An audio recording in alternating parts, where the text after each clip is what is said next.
health. Here, in New York's Catskill Mountains, lies a luxurious place of healing called WION Wellness Center. The WION Wellness Center provides 500,000 square feet of natural methods to manage diabetes, hypertension, chronic pain, obesity, depression, anxiety, and other conditions.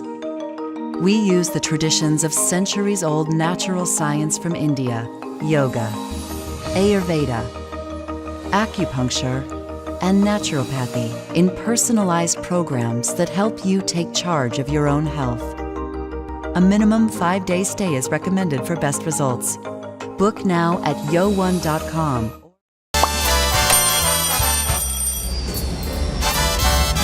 Vielleicht nur als Imposant.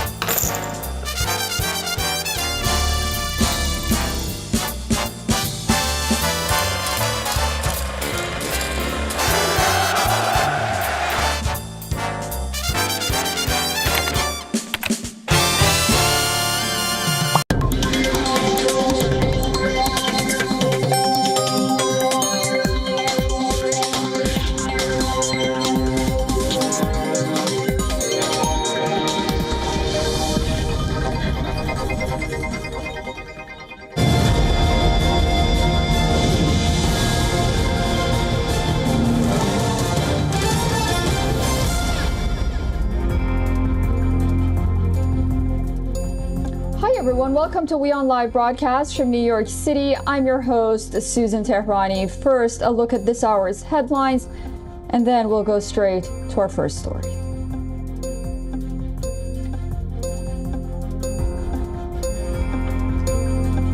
Palestinian authorities say Israeli airstrikes in Rafah have killed at least 25 Palestinians and wounded many others as leaders of Hamas arrived in Cairo for a new round of talks with Egyptian and Qatari mediators.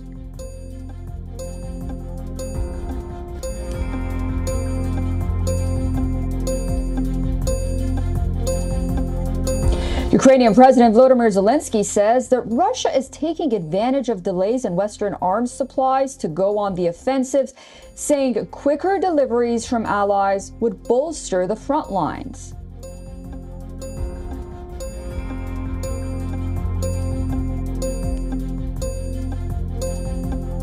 The head of NATO, Jens Stoltenberg, says that it's not too late for Ukraine to win against Russia, despite Moscow's advances, promising more Western help is on the way.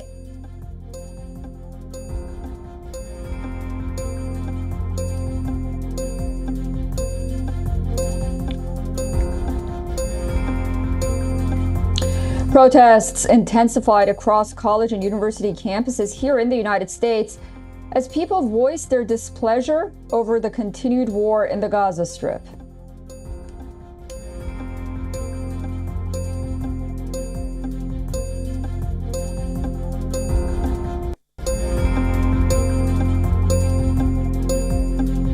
Britain's National Crime Agency issues an unprecedented alert to hundreds of thousands of teachers to urge students over an increase in cases of financially motivated sexual extortion.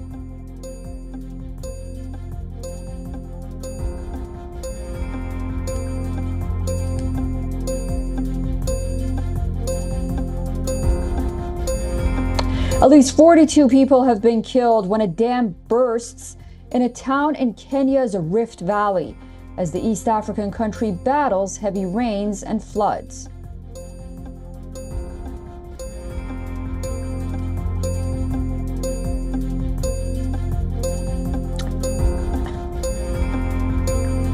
And Minnesota's Timberwolves are on their way to the Western Conference semifinals. The Wolves beat Kevin Durant's Phoenix Suns to seal a series sweep for the first time in franchise history. The Timberwolves complete the sweep. Round sweep. For Grant Hill, Jared Greenberg, 10 to shoot. Edwards. Oh, Edwards! 12 left, 4-point game.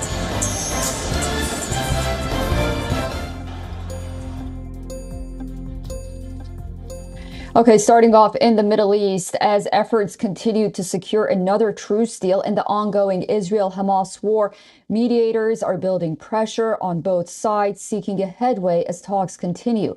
The Hamas delegation is due in Cairo to discuss the ceasefire talks, while U.S. Secretary of State Anthony Blinken has embarked on his 7th crisis trip to the Middle East.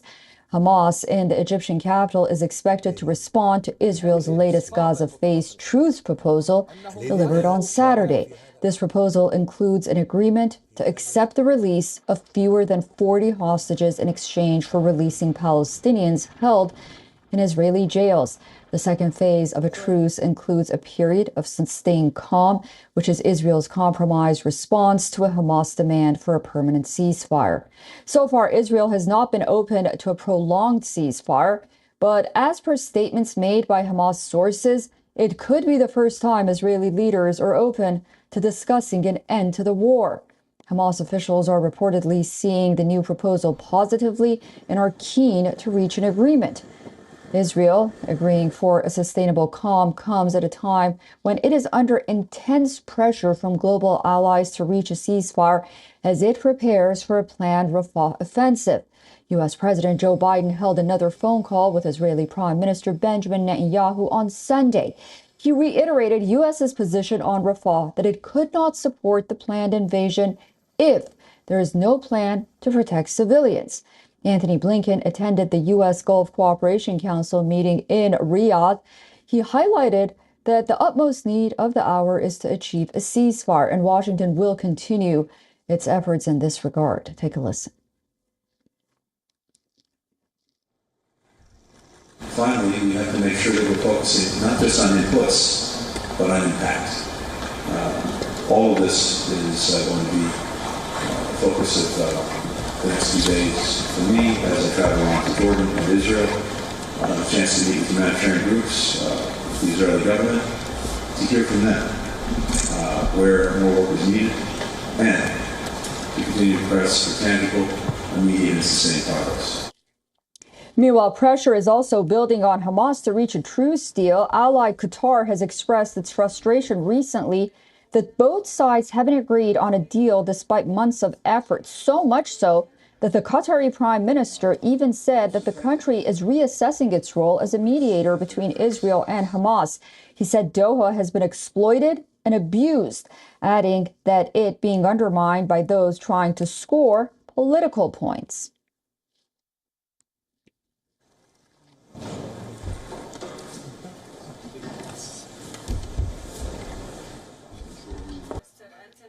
Meanwhile, back here in the United States, protests over the war in Gaza on college campuses are showing no signs of slowing down. White House is urging for peaceful protests as around 275 more arrests were made on 4 separate campuses over the weekend. Authorities are struggling to contain the protests as students are establishing new encampments even after those arrests.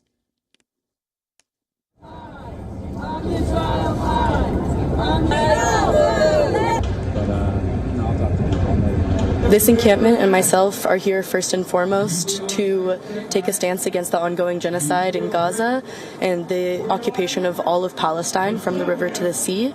And I believe that it is our fundamental responsibility as U.S. students to take whatever tangible action is possible.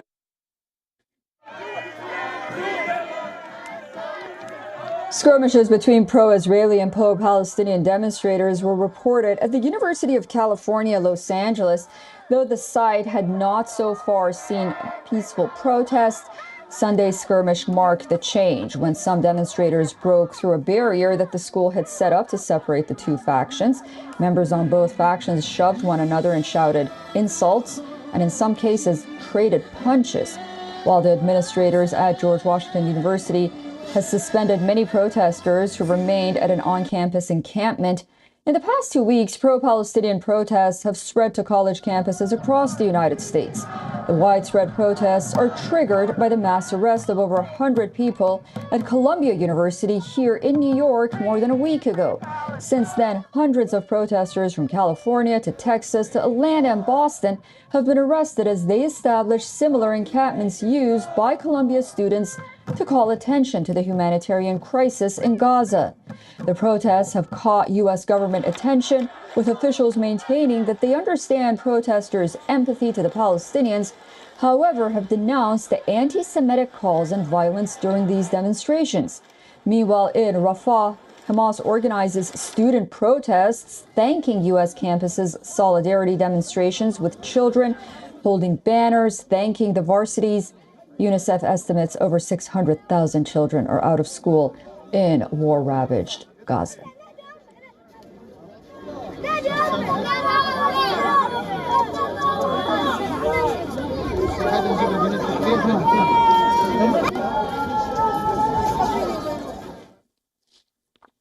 A new CNN poll on the U.S. elections finds that the former President Donald Trump leads President Biden nationally.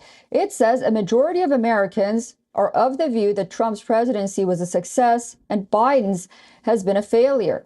Biden's lowest rating stems from the Israel-Hamas war, with 71% disapproving of his handling of the conflict.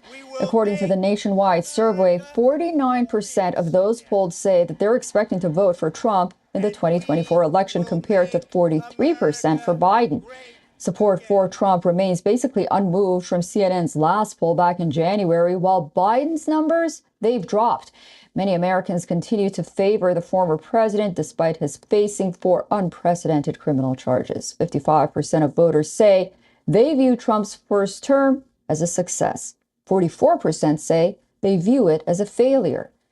As for incumbent Biden, according to the poll, 61% call his presidency a failure, and only 39% said that it has been a success. The chunk of Americans calling Biden's presidency a failure has risen by 4 percentage points since January of 2022. Moreover, the polls also show that overall 92% of Republicans called Trump's time in office a success.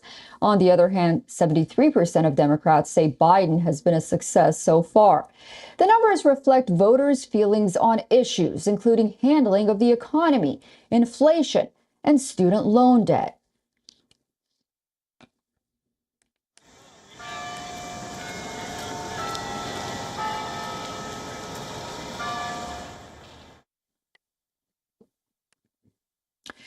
The war in Ukraine is changing gears. Russia is taking advantage in manpower and ammunition. The Russian troops are making gains in eastern parts of Ukraine as Kyiv awaits the arrival of much-needed U.S. weapons that it hopes will stabilize the fragile front line. Russia's defense ministry claims that its troops have captured another village in the Donetsk region, around 10 kilometers north of Avdiivka, which the Russians seized back in February. Moscow also says its troops around Donetsk have managed to drive deep into Ukrainian defense lines, forcing Ukrainian troops to retreat westward to new defense lines in a section of the front that runs past the city of Donetsk. According to reports, in the northwest of Avdiivka, Russian brigades have come within 30 kilometers of the city of Pokrovsk, the Ukrainian military hub. While further north, they are attacking towns of Chasiv Yar near Bakhmut, using airdropped glide bombs to pound Ukrainian positions. With Russia making gains in the battlefield, Ukraine's army leaders have admitted that Kyiv's position has worsened on the ground after Russian forces captured another village in the east. The Ukrainian commander-in-chief added that in some sectors, Russia has made tactical success, while in some areas, Ukrainian troops have managed to improve their tactical positions.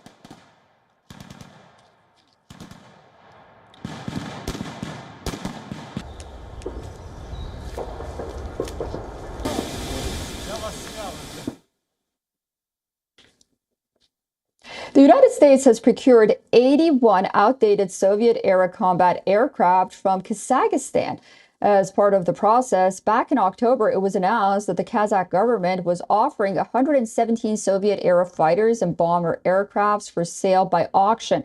This includes MiG-31 interceptors, MiG-27 fighter bombs, MiG-29 fighters, and Su-24 bombers produced in the 1970s as well as the 1980s. The declared value for the sale was about $1.5 million, averaging $19,300 per aircraft.